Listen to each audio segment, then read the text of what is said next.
Celui qui est comblé aujourd'hui perdra la plénitude dans la gloire et ne jouira pas. Celui qui aime sa vie la perdra, déclare le Seigneur. Et celui qui hait sa vie dans ce monde la conservera pour la vie éternelle. Oh, combien étroitement lié au monde est notre âme. Aimer l'âme dans ce monde, c'est se satisfaire soi-même dans ce monde.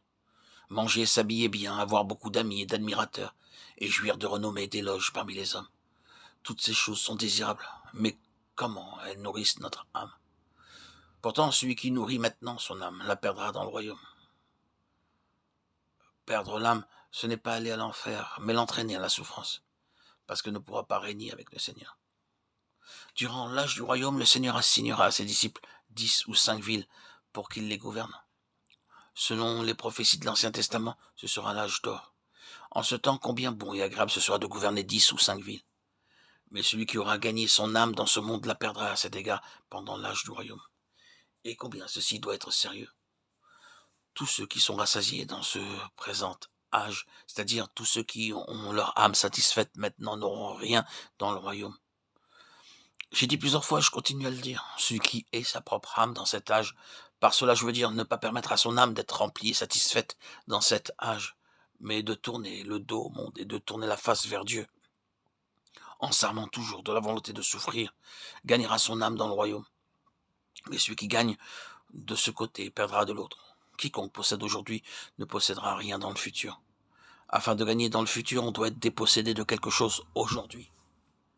Être sauvé, avoir la vie éternelle est bien déterminé, parce que chaque croyant entrera dans la nouvelle Jérusalem.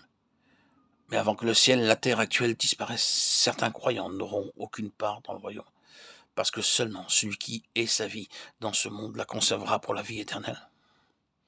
Remarquons que le Seigneur est deux choses. Premièrement, il est nos péchés. Deuxièmement, il est la vie de notre âme, c'est-à-dire notre moi. Pour qu'il ait nos péchés, il est mort pour nous, afin qu'en croyant en lui, nous ayons la vie éternelle. Et parce qu'il est la vie de notre âme, il veut nous débarrasser non pas de notre âme, ni même de ses fonctions, mais de cette vie, à nous, de notre âme, pour que nous puissions entrer dans le royaume.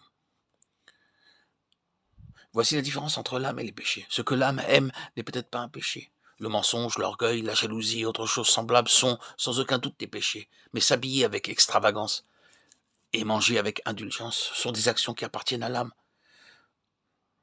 S'habiller luxueusement, manger de façon exorbitante et dépenser à profusion peut ne pas être qualifié comme des péchés.